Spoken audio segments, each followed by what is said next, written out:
where you are. So my name is Duncan Chando, and I want to welcome you for this webinar. I know we already had a run-off for the welcoming webinar and how this is going to run. So today, more what we're going to do is going deep into the whole aspect of skills, and just to take you through what today's webinar is going to look like. We're going to have a presentation from Stefano, who is going to make a presentation on issues around systematic approach and skills development. And also after that, we are going to have a breakout session where we'll have 4 different groups just to look deep into skill system and SSTC within GCC countries. So this again will be followed by a reporting or a plenary session where each and every of these groups will have a presentation just to let us know what you discuss in these various groups. So that again will be followed by closing remarks. So just to tell you that it's going to be a very interesting session today, and also more and more we want to encourage us to keep learning from each other, but also the whole aspect of this webinar basically is the knowledge exchange. So feel free to exchange your ideas, to share your ideas on what is happening within your countries, and looking at more broadly on the perspective of SSTC. So thank you so much, and I would want to welcome Stefano to take the floor just to take us through this. Over to you, Stefano. Thank you. Thank you very much, Duncan. Good morning to everybody. It's a pleasure to see you in such a big number today for this webinar. I would like maybe just to remind that the webinar will happen in 2 languages, English and Arabic. In the lower part of your Zoom interface, you should be able to see a globe button with the tag interpretation. You will be able there to select English or Arabic as the language of choice. And let me also thank, by the way, our interpreters for their precious work. So as Duncan was saying, we will have an interesting session made up of these 3, let's say these 3 moments. So we will have, first of all,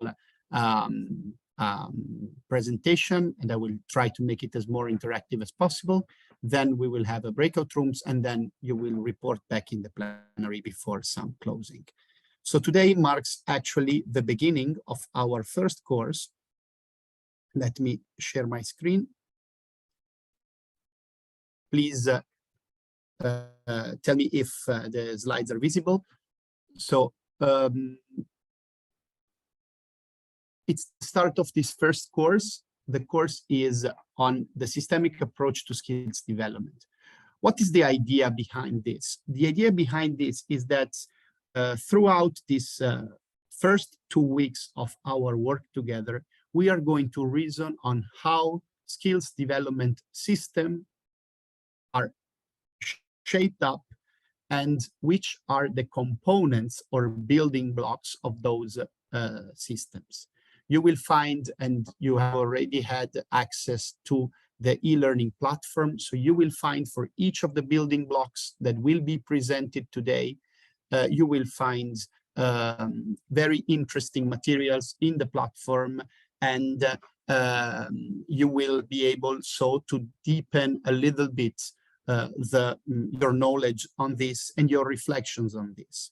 So the idea is to adopt a systemic view whenever we are looking at skills development issues. This is the first and foremost message that we want to convey.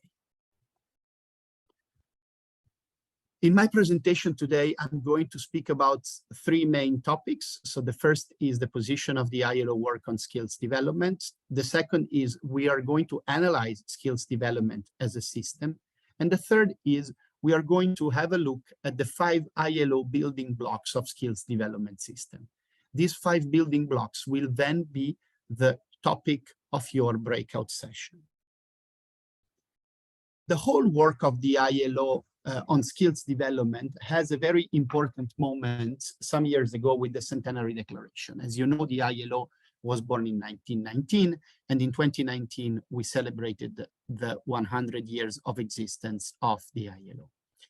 In the Centenary Declaration, it's clearly stated that the future of work will have a human-centered approach, that will put workers' rights and their needs, aspirations, and rights of all the people at the heart of economic, social, and environmental policy.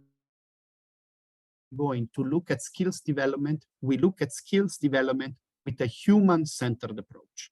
The idea being of looking at what is needed by the people, what are the most important parts of the lifelong learning perspective that needs to be implemented. And of course, when we speak about human-centered approach, we see that there are three main strategies, three main priorities. The first one is investing in people's capabilities. The second is investing in the institutions of work. And the third is increasing the investment in decent and sustainable work. So you can see from the beginning that the first pillar of the Centenary Declaration is investing in people's capabilities. This human-centered, job-rich growth that countries can actually achieve through investment in lifelong learning and skills development. So once again, in the most important strategic documents, later strategic documents of the organization, peoples are at the heart. But of course, after the Centenary Declaration, COVID came. And here we are looking and also reflecting on which type of recovery package we should put in place in order to support measures that we want to implement in order to kickstart our recovery after COVID. And skills development are once again at the center of this agenda. Why? First of all, from the workers' perspective, and here you see the different, of course, the different constituents of the ILO, the unique tripartite agency of the UN working on the topics of the world of work, bringing together workers' organization, enterprises and business members organization, and of course, governments. So skills are critical in this moment. Is the three legs of the tripartite structure. For the workers, of course, there is a need to enhance resilience and improve preparedness for the future, to prepare for also possible future shock, but also in order to seize the opportunities of the pandemics and the post-pandemics recovery packages. For the companies, of course, this is a very critical moment, because when we are looking at all the disruptions that have happened here, we are looking once again at business continuity and competitiveness. So let's say the leading, skilled and qualified workforce is, of course, much more important in the COVID recovery packages, because we need to probably also innovate, digitalize our economies, and therefore skills development related investments are key also for companies. And then, of course, from the country's perspective, once again, there is a need of undergoing a structural transformation of our economies and trying to implement a resilient growth. Once again, this can be achieved with the four pillars of the decent work agenda, and in particular,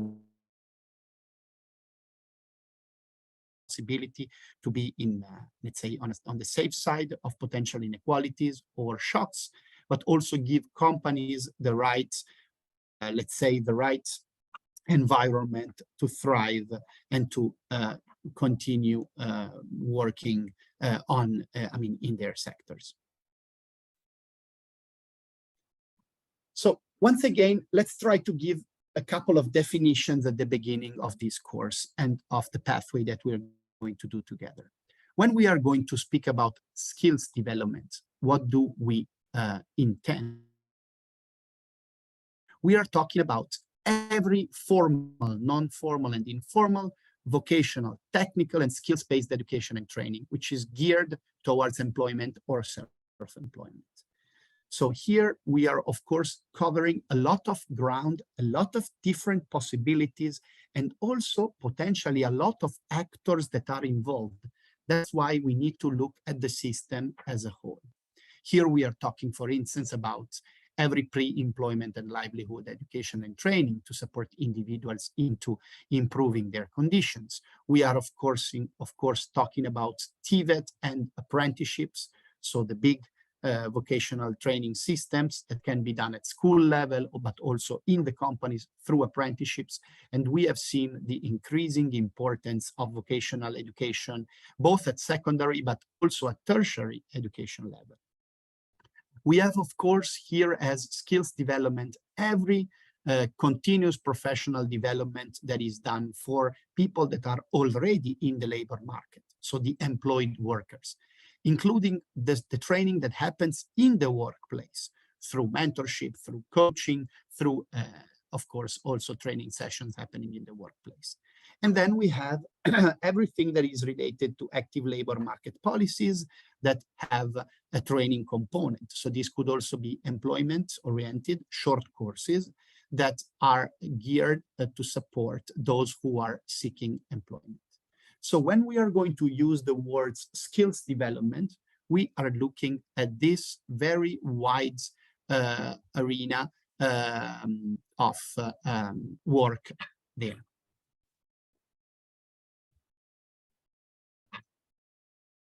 The ILO's, of course, position in this skills development arena is peculiar, I would say is unique.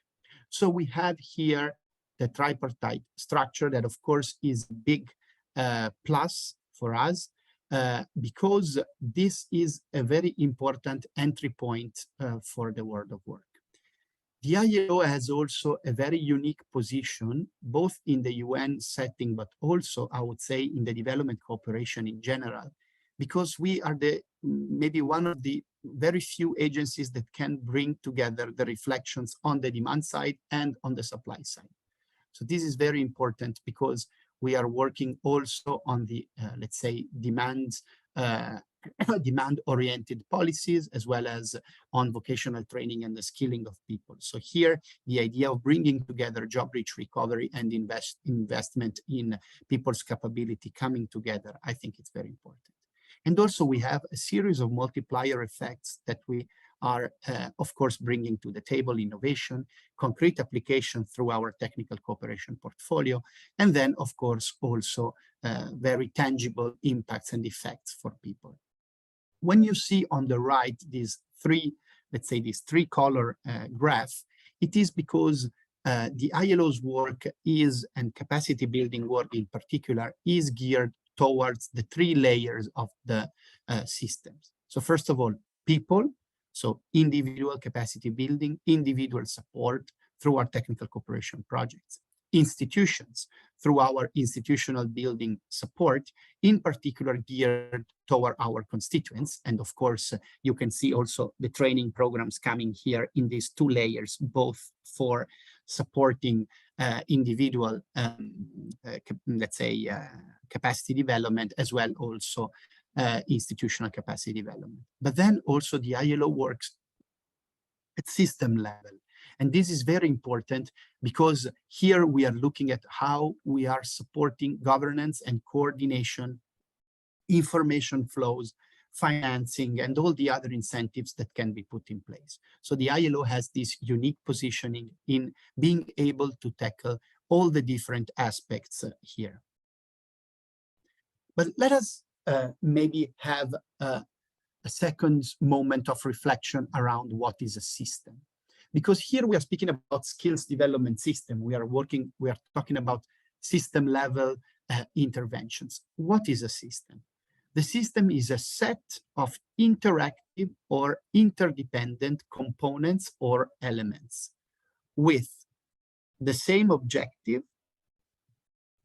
They form an integrated whole, and they are connected by a system of rules, relationships, or functions. So here, when we analyze skills development, we need to take a systemic approach because of the complexity of this system. When we speak about interactive or interdependent components or elements, it means that very concretely, there are several institutions, there are several organizations that are collaborating in the skills development of a country's population. So we need to better understand, to better refine our reflections on how they work together. So it's about governance, it's about coordination. We have to take care of those flows that we are talking about here, but also the fact that all these actors should work with the same objective, with the same aim. I would like maybe now to open a little bit the microphone and ask you a couple of questions around this slide. So my point here is about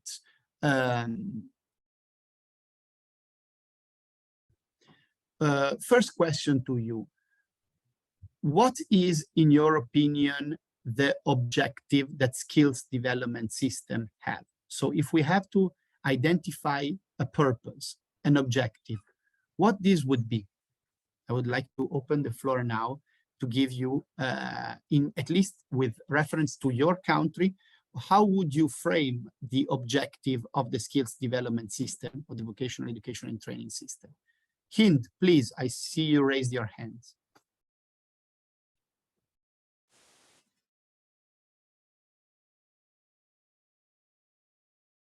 Please go ahead. Increase the productivity.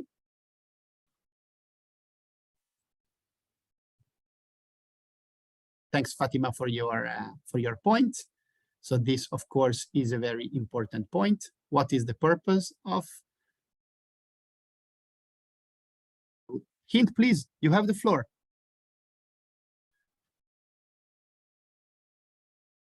The problem is that your audio is not connected. I don't know why we can't hear you.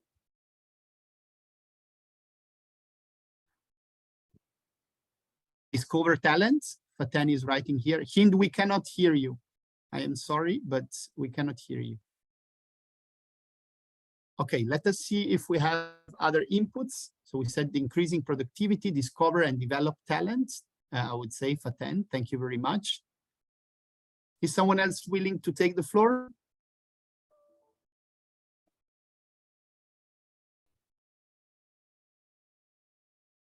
Anita, please. Yeah, so no, I'm not a participant, but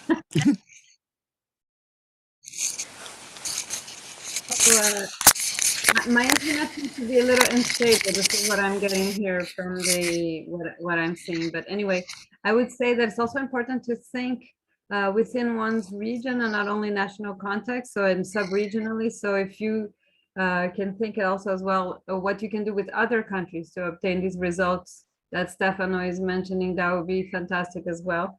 And sorry, I was a little bit late. I was stuck in a survey, not in the traffic. I was already here, but if I left the survey, I couldn't finish it. So okay. I was on time, but unfortunately stuck in the survey. So great to see you all, and I see that Duncan is back with us after some episodes. Yeah, over to you. Okay, so we have reskilling and upskilling. Mariam, thank you very much. Of course, this is a very important topic. Hind, now, I think now we can hear you, maybe. Assalamu alaikum. Yes, Good we can. morning. Yes. Go ahead. Good morning. I come from the UAE private sector. Regarding the skills development and the ongoing training for us as a private sector. This is something that is highly important for the continuity of the employees with the same institutions. Through the skills development, we were able to get over the pandemic. Without having this upskilling and this skills development, we wouldn't have been able to work online and on distance. So it was really important for us as a private sector. Thank you very much. Shukran. Hind, very important this, and I like also this point coming from a private sector representative. So I think this is very interesting. To address supply and demand gap, Abir, very, very good point. Thank you very much. I think this was also a key point. When we are looking at the system, we are looking at supply and demand, and the idea of skills development is really to try to bridge those two And I think also in Hindwords, it was very clear how also this can be important for improving the resilience of the companies and their, seizing the opportunities for growth. So we also see, of course, there very nice, also increase the productivity of your employees, provide a productive and creative work environment. Thank you very much. Creativity is also part of it. Of course, when we are talking about skills, it's not just technical hard skills, but we are also talking, of course, about, let's say, a very good environment. So thank you very much. This is very important, and technical tools. So we have philosophy, so find the passion and develop their passion and enforce the quality of their actions. Okay, I think we have here already some solid responses. I thank you very much, because it's very important to look at this a different perspective. So we have to look at the skills development perspective at individual level, discover the talent, develop the talents, and so on. We can see it at institutions level. So in the enterprise, we talk about productivity. We talk about, how can I say, resilience. We talk about improving performance. Thank you very much, Abir. Very good point, also addressing unemployment. And we have to look at it at system level. So what is the impact that we have in a nation? And then we also have these elements that Anita has brought into the table. That is also how can different nations come together? Because of course, it's not just because of South-South collaboration, but it's also because our labor markets are interconnected, increasingly interconnected. And when we think about global value chains and value chains in general, we have different steps that are done. And here, very importantly, once again, skills development can. Thank you very much to all of you who have participated. It was very interesting to hear you and read you in the chat box. So very important points. Let us continue now in our presentation in order to move on.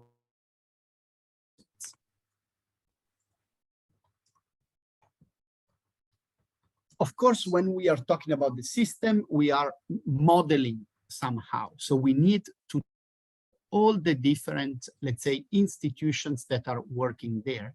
And the model can really help us in identifying the different forces, the different subcomponents or subsystems of the skills development system. But what I want to also underscore, and I think this is particularly important, and thanks to continue putting in the chat box, it's very important for me to read also the importance that reskilling and upskilling have in your countries.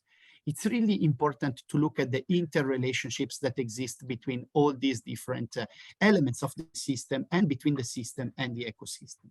So actually, when we are talking about ourselves that are working in the skills development system, we need to think that we are not alone in this world.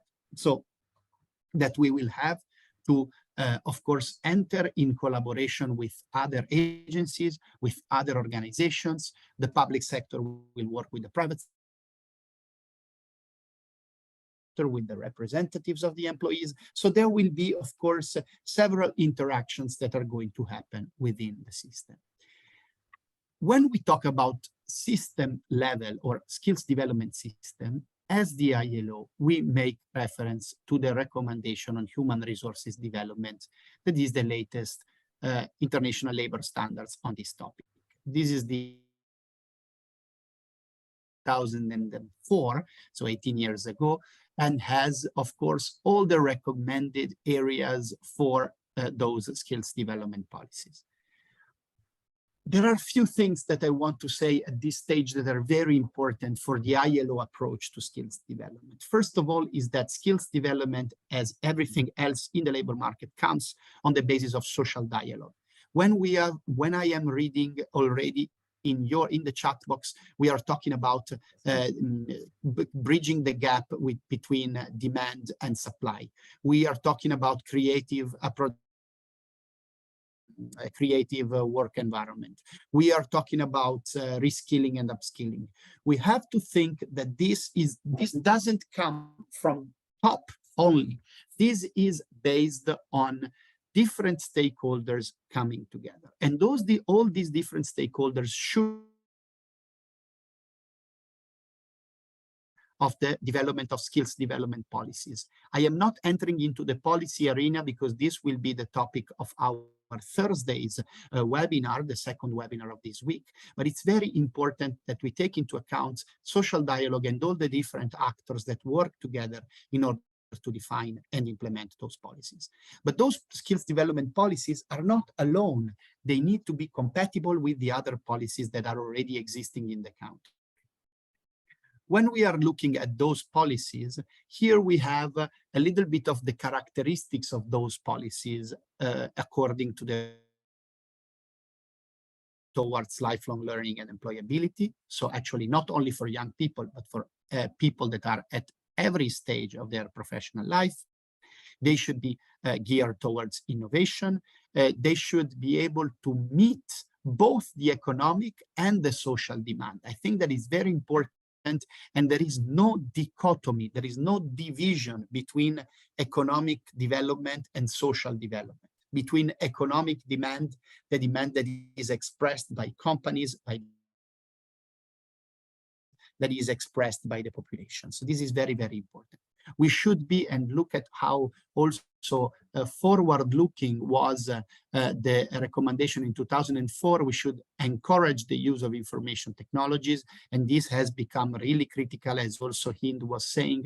It has become very critical in the last few years, both from the supply side in terms of e-learning and all, I mean, everything that is happening on the training side, but also this has become increasingly important in the workplace with digital skills being there. And then, of course, they should be reducing inequality with access. We are going to go back to this, and should be also taking care of the validation of skills. A lot of people, everybody learns also in the workplace, learns in every aspect of the life.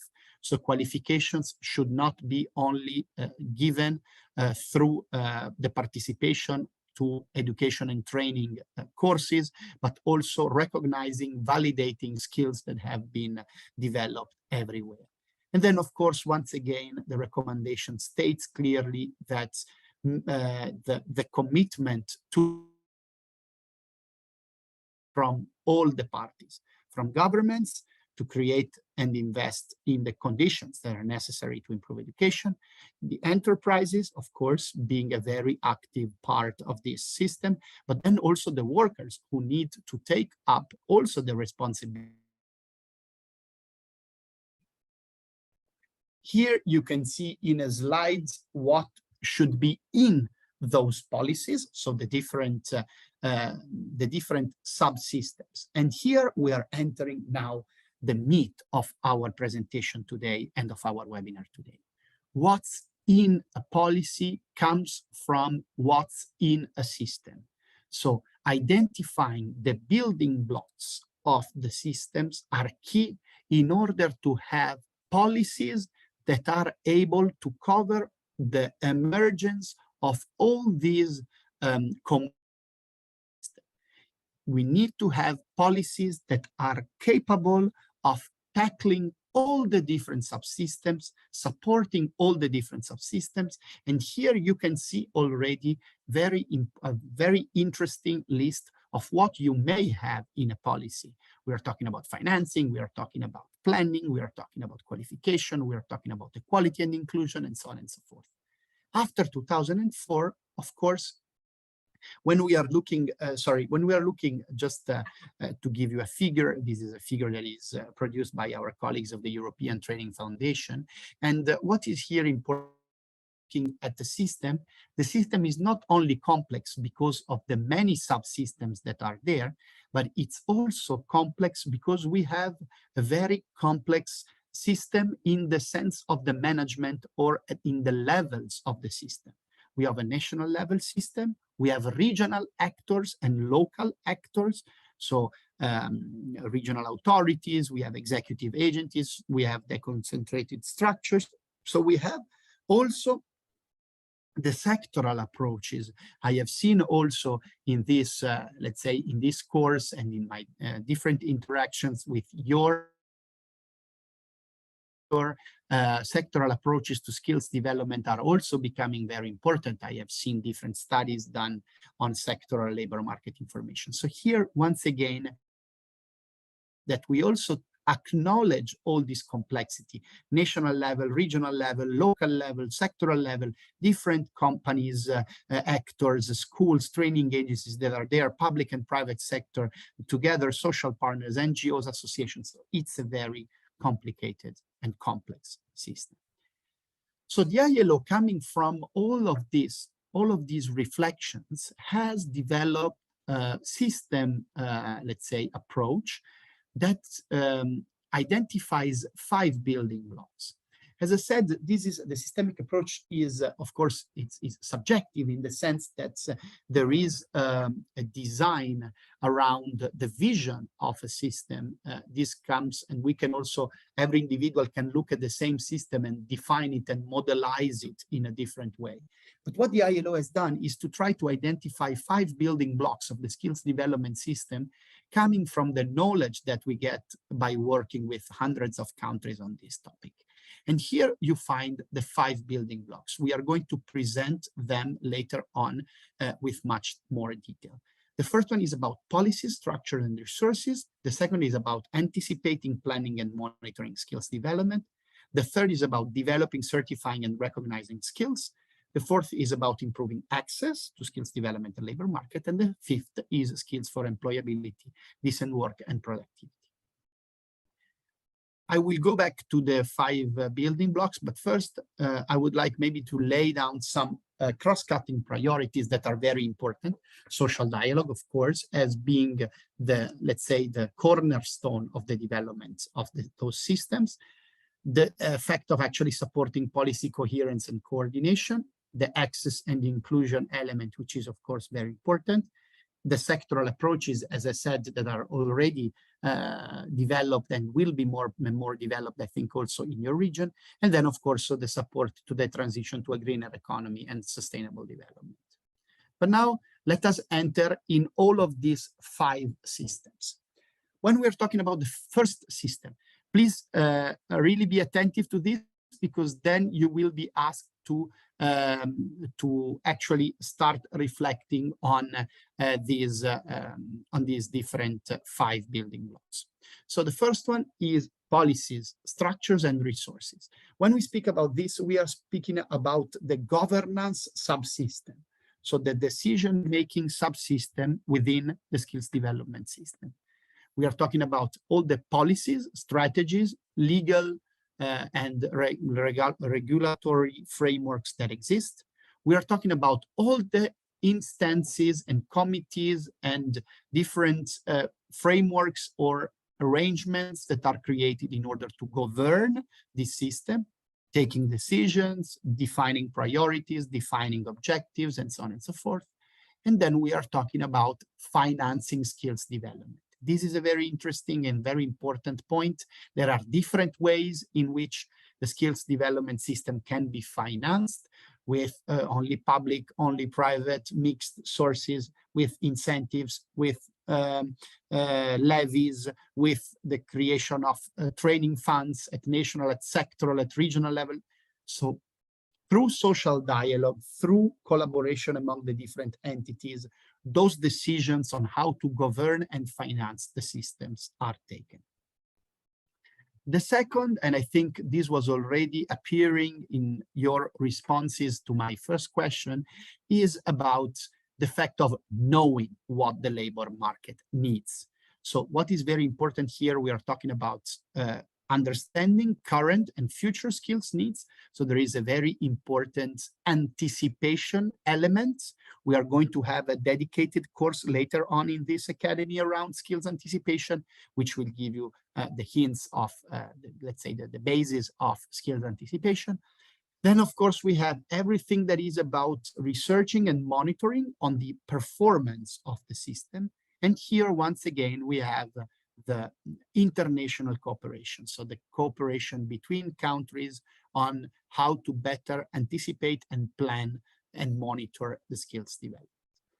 Then we get to the third building block. The third building block is a little bit the heart of the system. It's the whole pathways and procedures and processes that allow people, individuals, to develop and see their skills recognized. This is very important because here we are talking of the whole, let's say, vocational education and training subsystem, the machine in terms of delivering skills, in terms of creating the curricula, but also the occupational and qualification standards that are needed. We are looking at quality assurance. We are looking at all the measures that can be taken to improve the quality, the relevance, the effectiveness of the training that is given, including, of course, the performance of public and private training providers. The fourth building block that is very important, and once again, it is cross-cutting and it is, of course, interconnected with all the other building blocks, is about improving access. The idea is, of course, being skills development in many countries, also a very constitutional right. So this, in many constitutions of the world, you actually find the access to education, to training as a fundamental right of the citizens. Here we take in this fourth building block all the policies that are there in order to improve the access to skills development. In many countries, access to skills development is also a big topic for the informal economy. The informal economy is, in many countries, actually the, let's say, the cornerstone of the economy. 80, 90, 70% of the workforce work in the informal economy. So countries need to be able to put in place strategies on how to skill, upskill, and reskill people that work in the informal economy. And then we have, of course, all the transitions to and in the labor market. This is very important because the topic of transitions is becoming increasingly key for people in the labor market. The first is the transitions to the labor market. So as we speak, of course, everything that is related to career guidance, to lifelong career guidance, because career guidance is not just when you are 15 and you have to choose a training, but it's also when you are 40, when you are 50, and you have to upskill and reskill. You have to maybe change a job, you maybe have to change occupation, you maybe have to do choices about your professional career. So supporting all these transitions towards, but also within the labor market is also very critical. And then when we are looking at the fifth building block, we are talking about every thing that is relating to employability and productivity. And here we are, of course, centering our importance into apprenticeships and work-based learning, so as initial but also continuous professional development method. But also we are looking at skills utilization and enterprise development. You have said already in many countries, actually, skills development's objective is really to improve productivity, to improve also, let's say, resilience, to improve effectiveness of companies and of enterprises. So here linking skills and enterprise development is very key. And then, of course, here, what is also important in terms of decent work and employability is to facilitate through different policies lifelong learning opportunities for workers. So this is a little bit what I wanted to share with you today. I don't know if there are already questions around the 5 building blocks. I think it would be interesting to hear from you and see if there are questions, or if you want to maybe add some comments. So please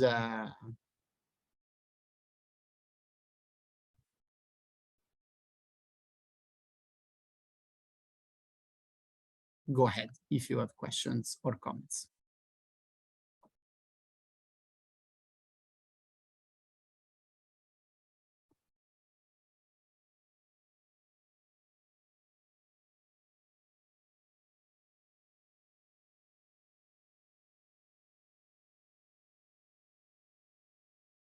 Please, Nancy. Thank you, Stefano. I would just like to add a little bit. I'm again also how Anita said, not such as a participant today, but also colleague Stefano from ILO HQ in Geneva. And I would like to just say a few points about the importance of peer-to-peer learning mechanism in terms of common ground, common education, and our projects, especially in South-South and Triangle cooperation modality, both modalities, because peer-to-peer learning allows us it's a training strategy which allows which involves participants from from the same level but different countries, and which allows us to build the wider system of contacts and new partnerships, allowing to make our partners and our projects more sustainable and more replicable in the future. So maybe some of our colleagues can share with us any examples on national or sub-regional peer-to-peer learning examples they have. Thank you, Stefano, over to you.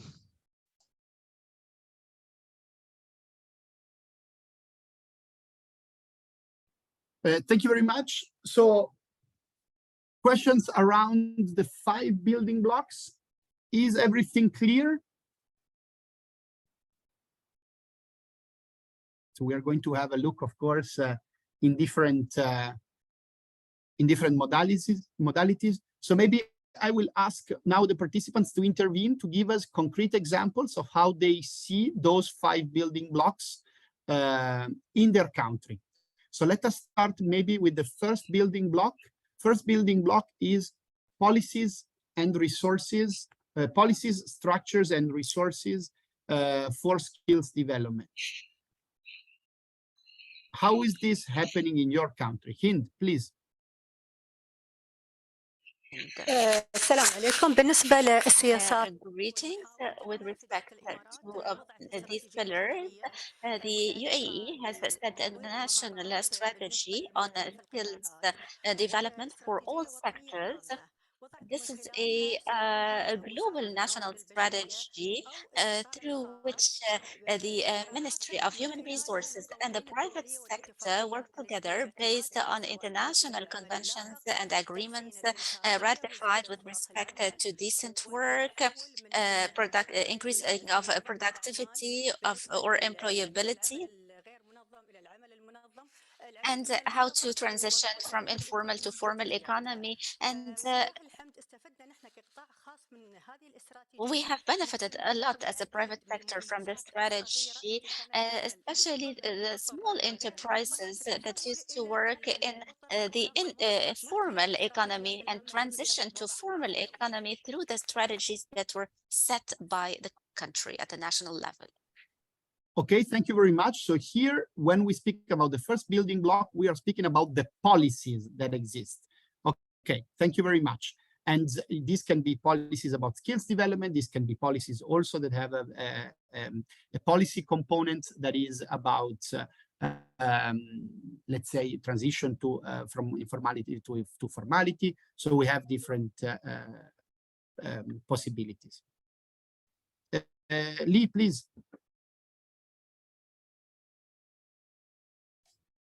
Okay, thank you, Stefano. So just now, I think what you have shared about the building blocks are very important for us to understand the basics of skills development, especially under a national context. So I'd like to share with you about China's experience in terms of skills development, about the main policies. So I think the main objective, as we just talked, is about to enhance the employability of the labor force, especially judging by the current challenge of the COVID-19. It is of great importance for the government to work with tripartite members to increase the employability of the labor force. So the Ministry of Human Resources and Social Security of China has also worked out its skills development policies for the period of 2021 to 2025 in accordance with the national plan. So mainly covering 5 aspects. So first, implement the vocational skills upgrading actions and support enterprises to carry out job skills upgrading training for employees and promote new entrepreneurship training for enterprises. This is also an important element mentioned in Stefano's presentation. So the second is to encourage enterprises to build vocational skills training bases promote vocational skills trainings in colleges and universities, and support the standardized development of various social training institutions and online training platforms. I think online training platforms are really important, especially considering the current situation. Thirdly, the government enhanced the pertinence and effectiveness of vocational training, vocational skills training, and strengthen the training of digital skills for the whole people. As Anita mentioned, the digital skills training currently is very important for the general public to stay communicated and get upgraded to meet the new needs. And fourthly, with the China try to establish and improve a diversified and multi-layered standard framework system for the vocational training. This is also very important, the multi-layered standard framework system, and to strengthen the, the cultivation of the teaching faculty staff and promote the informationization of the vocational skills training. And fifthly, China also strives to broaden the career development channels for skilled workers, improve the evaluation system for skilled personnel, and improve the treatment level for skilled personnel. So this would give recognition and reward to the highly skilled personnel, which would really encourage this kind of ecosystem building in the society. So this is what I would like to share. Back to you, Stefano. Thank you very much. Also, we have another very interesting point from, let's say, from other regions. I think this is very pertinent. So when we speak about the first building block is about the policies. Now, second building block, anticipating, planning, and monitoring skills development. What do you have in mind when we speak about anticipation, planning? What is happening in your countries? So I want to hear maybe from one of our participants from GCC, from the GCC countries, what is happening around anticipation?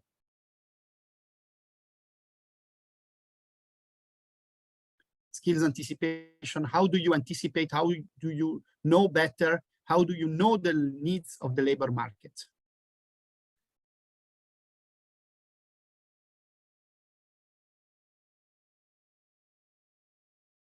Faten, please. Assalamu alaikum wa rahmatullahi wa barakatuh. Hi everyone. Greetings, hi everyone. In the speech of Crown Prince Sheikh Mishal al-Sabah, he asked us as the Kuwaiti people to focus on the labor market through a strategic plan and a clear vision and clear objectives. We have started seeing how we can develop scarce specializations in our society in order to benefit from talented and skilled people. And we have started seeing development initiatives and projects with the private sector also in November. On the 28th of November,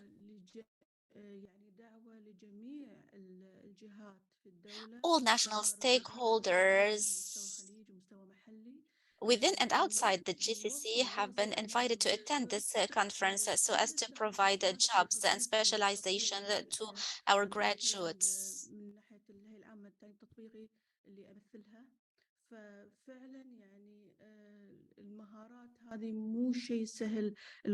It is not easy to uncover or discover these skills, especially that we are working in a material society, but we are trying as much as possible to adopt ethical economy before material economy. Thank you for giving me the floor. Thank you very much. So, of course, here we are talking about all the different, let's say, modalities that we can use on how we can anticipate, better know the needs of the labor market. Here, for instance, is, of course, what is important is the collaboration between the supply side, so the training, let's say, providers and the companies in order to understand what are their needs and so forth. So I think this is very important. The third building block is around developing and certifying skills. So this is the easiest one. Of course, I will not ask you this question because it's about training that is given in schools, in universities, in technical and vocational education. And of course, I also read the point that was mentioned in the chat box by Fatima, that academic education is preferred to vocational education. This is what happens in many regions of the world. And actually, this is also, once again, about, let's say, the image that we give to this sector. And then we are going to have improving access to skills development. Are there any or skills development for the informal economy? Let me share my slide so that you can have a look at it. Do you have any policy or program that is geared towards improving access to this, to improving access to skills development, and or program of career guidance and or programs that support the informal economy? Just want to hear maybe from one of our participants from the GCC countries, informal economy, improving access, or career guidance?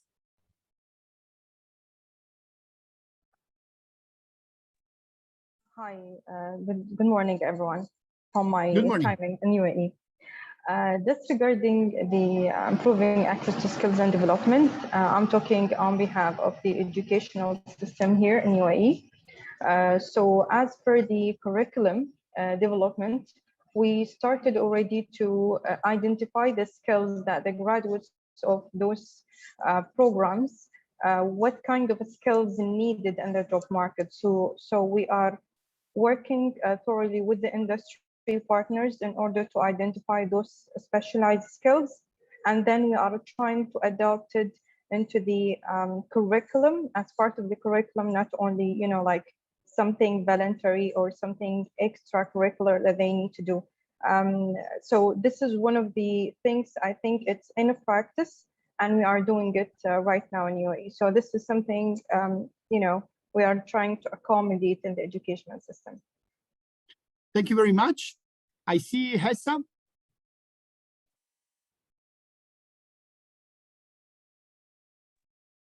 Assalamu alaikum wa rahmatullahi wa barakatuh. Greetings to all of you. In the UAE, we had several initiatives, one of which was the establishment of the committee on promoting digital activities. So we are working on electronic trade, the formalities, procedures, and registering these formalities with the Ministry of Economy and Human Resources. We also have a number of training courses and programs that were implemented through digital platforms from accredited and certified stakeholders to develop and upskill the skills of civil servants and employees. So we are providing these training programs through subject matter experts. We also have several periodic meetings on the development of worker skills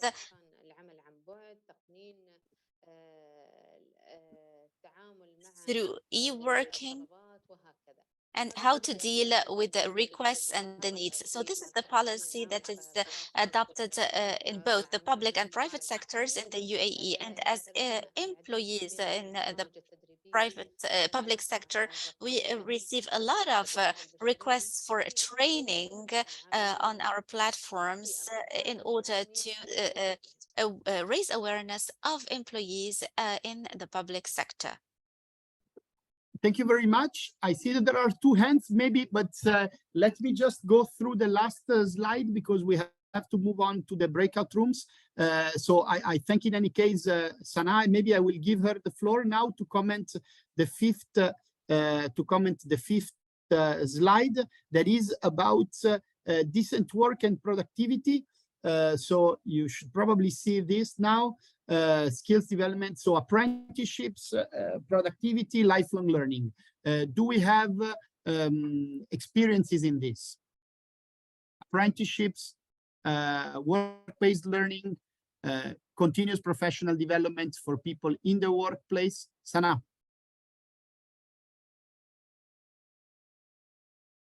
So this is the fifth building block.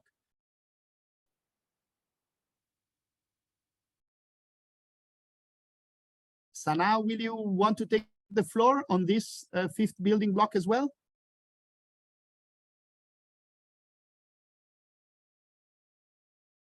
Okay. So let us. Sorry. Please go ahead. Technical problem. Hello. مرحبا. بخصوص المحور الخامس. With respect to the fifth pillar and about skills development, I'm from the General Confederation of Employees in Kuwait. Through our meetings with the head of unions and representatives of diaspora in Kuwait, we saw that they had a number of challenges and problems. Therefore, we worked on studying, examining these issues and defining or determining skills needed in a number of sectors, especially in the informal economy. And through this, as you just mentioned, in the fifth pillar,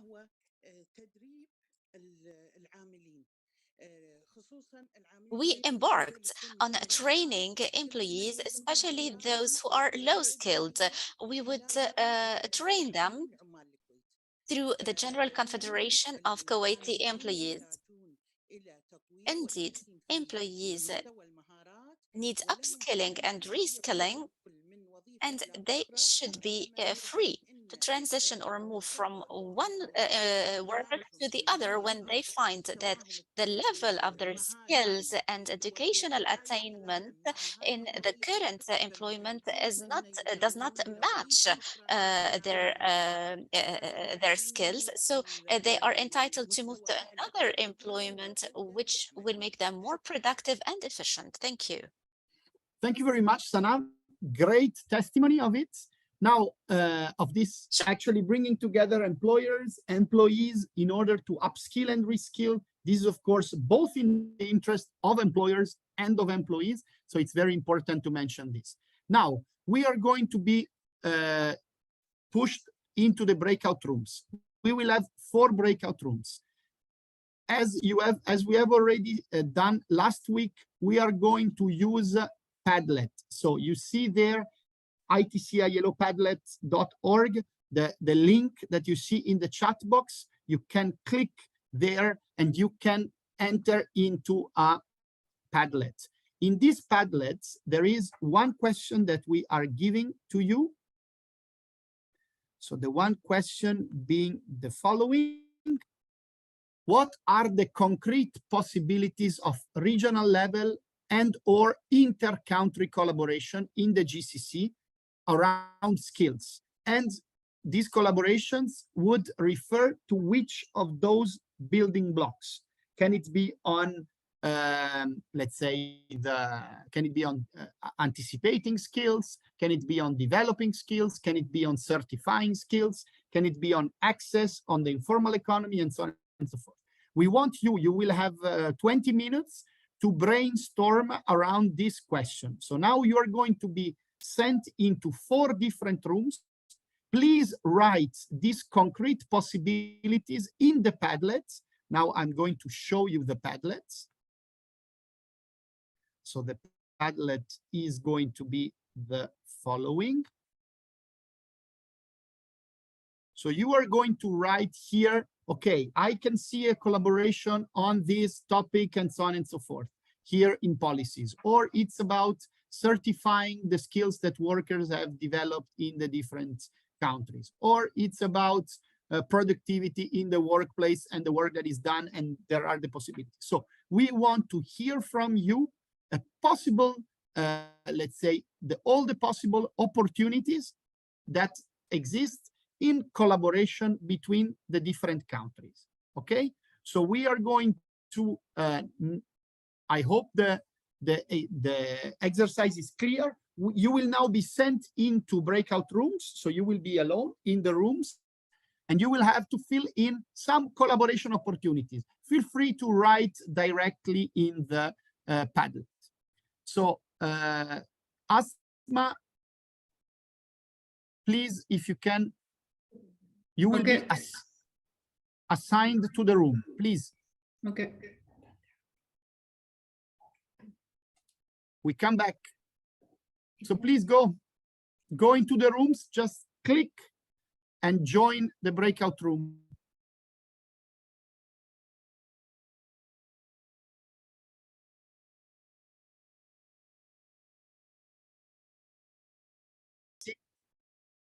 Okay, now the recording is also once again with us.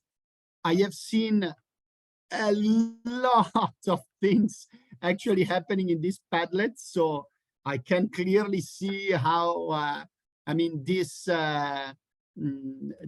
exercise have stirred your interest and do the different, let's say, in doing the different columns. So I see here we have, of course, the different topics. I will just maybe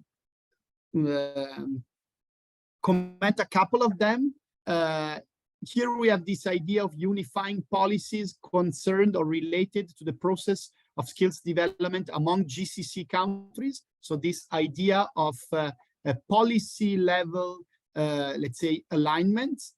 Can I ask the group or the participant who wrote this to maybe comment and tell us a bit more about this?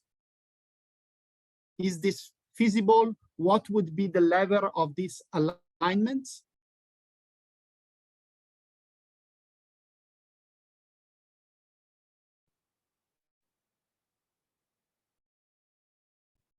The group that has written this, can you tell us a bit more? It was a very interesting hint about alignment and policy coherence among the different countries.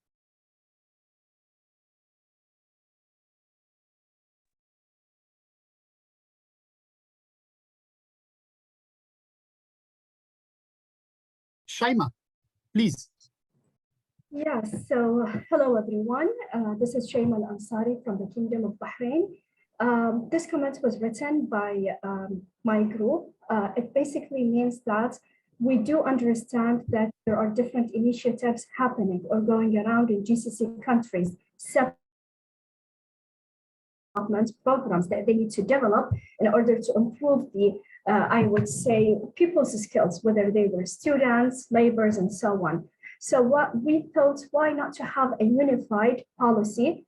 A committee probably could be formed among GCC countries that can come up with could work in all these countries and could participate somehow in skills development, unify them somehow, which will probably increase mobility between the countries later on. Thank you very much. Great points. I mean, probably music to Anita's ears, this idea of having, let's say, a committee starting to work on how bringing together the different skills policies. Mr.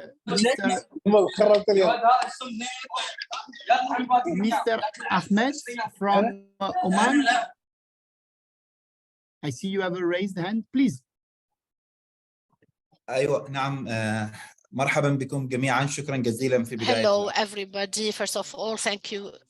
The GCC countries. So I am Ahmed Al-Gahdami from the Sultanate of Oman. I am the Secretary General of the Union of Workers in the Sultanate. So we have in the GCC the unification of the professional classification or qualification amongst the the GCC countries. We also have the civil ID card that allows any citizen from the GCC to enter another country from the GCC countries, of course, without needing his passport.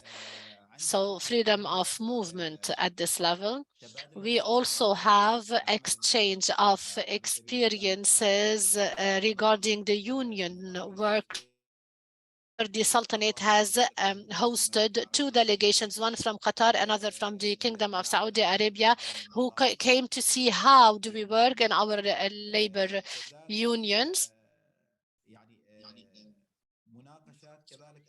We also had some discussion amongst the GCC countries regarding different sectors, like, for example, workers, health, education, higher education, and others. So we have this kind of exchange amongst the GCC countries regarding these specific issues. Thank you.